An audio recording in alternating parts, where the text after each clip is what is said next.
নমস্কার বন্ধুরা, সবাই কেমন আছো? আশা করি সবাই ভালো আছো। নতুন একটা ভিডিওতে আপনাদের আরও একবার স্বাগত জানাই। আজ আপনাদের সাথে শেয়ার করব ভীষণ মজার নরম তুলতুলে রাঙা আলুর পান্তুয়া। দেখতে এটা যতটা না সুন্দর, খেতে হয় ভীষণ সুন্দর, মুখে দিলেই কিন্তু মিলিয়ে যায়। আর এটা কিন্তু বানানো এতটাই সহজ, আপনারা পুরো ভিডিওটা দেখতে থাকুন। দেখলেই হয়তো জানতেই পারবেন, বুঝতেই পারবেন যে রাঙা আলু দিয়েও যাবে এত সুন্দর নরম তুলতুলে মিষ্টি তৈরি করা যায়। তো চলো রেসিপিটা দেখতে থাকো, আশা করি আপনাদের ভালো লাগবে। তো রেসিপিটা শুরু করা যাক। একদম সামান্য উপকরণ দিয়ে তৈরি করব, ঘরে থাকা একেবারেই কিন্তু দু একটা উপকরণ দিয়েই হয় এটা। আর অতিথি আপ্যায়নের কিন্তু এটা বেশ ভালো হয়। আপনারা হয়তো দেখে বুঝতেই পারছেন কতটা নরম তুলতুলে আর কতটা রসালো। তো যাই হোক, রেসিপিটা বানানোর জন্য এই জায়গায় কিন্তু রাঙা আলু আছে। সেটা কিন্তু এইভাবে বড় বড় যে আছে গোটাও সিদ্ধ করা যায়, টুকরা করে সিদ্ধ করা যায়। টুকরা করলে সময়টা কম লাগবে, গোটা থাকলে সময়টা বেশি লাগবে সেটাই। তাই আমি কিন্তু এই ছোটো ছোটো টুকরা করে নুন জলে এটা ভালোভাবে সিদ্ধ করে নেব। এটা না সিদ্ধ করতে বেশি সময় লাগে না, একদম খুব কম সময় এটা সিদ্ধ হয়। সেদ্ধ করার পর খোসাটা যে উপরের আছে সেটা একটুখানি ছাড়িয়ে নেব। সবগুলো সুন্দর করে খোসা কিন্তু ছাড়িয়ে নেব। আর সেদ্ধটা যদি ভালোভাবে হয়, খোসা ছাড়াতে তেমন আর কোনো ব্যাপার নেই, কিন্তু খুব সহজেই খোসাটা ছাড়ানো যায়।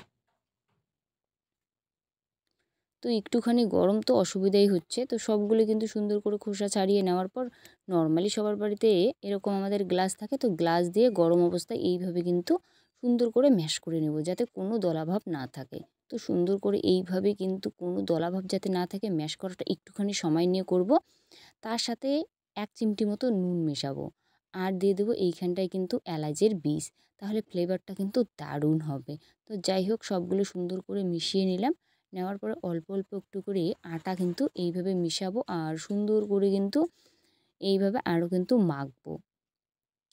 আর তার সাথে দিয়ে দিলাম একটুখানি সুজিও দিয়ে দিলাম।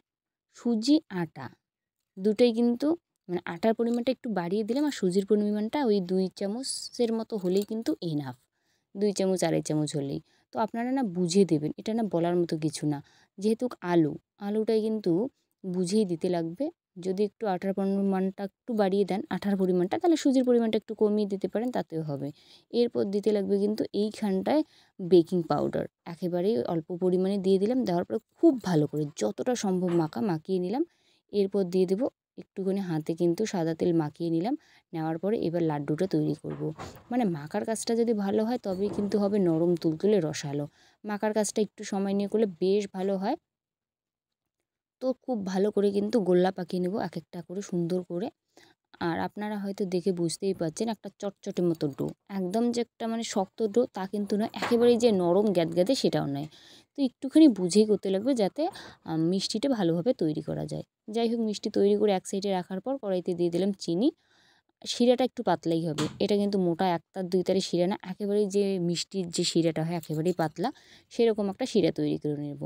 শিরা জাস্ট জলটা ফুটবে আর নামিয়ে নেব শিরাটা। এই দেখুন টকবক করে ফুটতেছে, আর চিনিটা জাস্ট গলবে আর নামিয়ে নেব। বেশিক্ষণ লাগবে না এই শিরা তৈরি করতে। শিরা আমার কিন্তু রেডি, এটা এবার নামিয়ে নেব। নামানোর পর কড়াইটা একটু কিন্তু ভালোভাবে ধোয়ার পরে আবার গ্যাসের মধ্যে বসিয়ে এবার দিয়ে দেব তেল।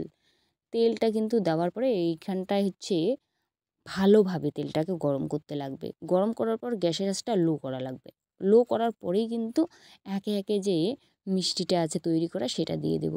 আর এই কাজটা একটুখানি কিন্তু সময় নিয়ে করতে লাগবে, মানে তাড়াহুড়ো করতে যাবে না, নইলে না উপরটা লালচে হবে, ভেতরটা হতেই চাইবে না। তো যাই হোক, খুব ভালো করে এইভাবে কিন্তু একদিকটা দেখতে পারবেন, যখন একটুখানি কালার চলে আসবে না তখন কিন্তু উল্টানো লাগবে। মানে উল্টে পাল্টে সুন্দর করে একটা কালার নিয়ে আসা লাগবে। পান্তুয়ার যেরকম কালারটা হয় ঠিক কিন্তু সেরকমই। তো যাই হোক, খুব সুন্দরভাবে উল্টে পাল্টে এরকমই কিন্তু লাল লাল করে ভাজতে লাগবে। এই কাজটা একটু সময় নিয়ে করলে কিন্তু ভালো হবে। তাড়াহুড়ো কখনোই করতে যাবেন না মিষ্টি ভাজার সময়, নইলে কিন্তু ভালো হবে না। দেখুন আমার মিষ্টিটা কিন্তু সুন্দর করে দেখুন লাল লাল করে এইভাবে ভাজতে লাগবে, তবেই কিন্তু পারফেক্টভাবে তৈরি হবে। তো একে একে এবার তেলটা একটু ঝরিয়ে কিন্তু নামিয়ে নেব এই মিষ্টিগুলো। সবগুলো কিন্তু নামিয়ে নেব মিষ্টিগুলো তেল ঝরিয়ে, তাহলেই কিন্তু হবে। এরপর যে শিরাটা আছে, শিরাটা যাতে একটুখানি গরম থাকে, মিষ্টিটা দিয়ে আধ ঘন্টার মতো ঢাকনা দিয়ে রাখবো, যাতে মিষ্টিটা আরও কিন্তু রসে ভরে একেবারেই নরম তুলতুলে হয়। তো ৩০ মিনিট পর ঢাকনাটা খুলে দেখাচ্ছি। দেখুন মিষ্টিগুলো কতটা সুন্দর আর কতটা নরম তুলতুলে রসালো, আপনারা হয়তো দেখে বুঝতেই পারছেন। এটা একেবারেই হয় নরম তুলতুলে রসালো। একবার হলো বাড়িতে বানিয়ে দেখবেন আর জানাতে ভুলবেন না এটা কীরকম হয়। আশা করি রেসিপিটা আপনাদের ভালো লাগবে। ভালো লাগলে অবশ্যই লাইক, কমেন্ট, শেয়ার করে দেবেন। আর যদি এই চ্যানেলের প্রথমবার আমার রান্নার ভিডিও দেখছেন প্লিজ চ্যানেলটাকে সাবস্ক্রাইব করে রাখবেন। পাশে থাকা বেল আইকনটি প্রেস করে রাখবেন যাতে আমার রান্নার ভিডিওগুলো সবার আগে আপনার মোবাইলে পৌঁছায়।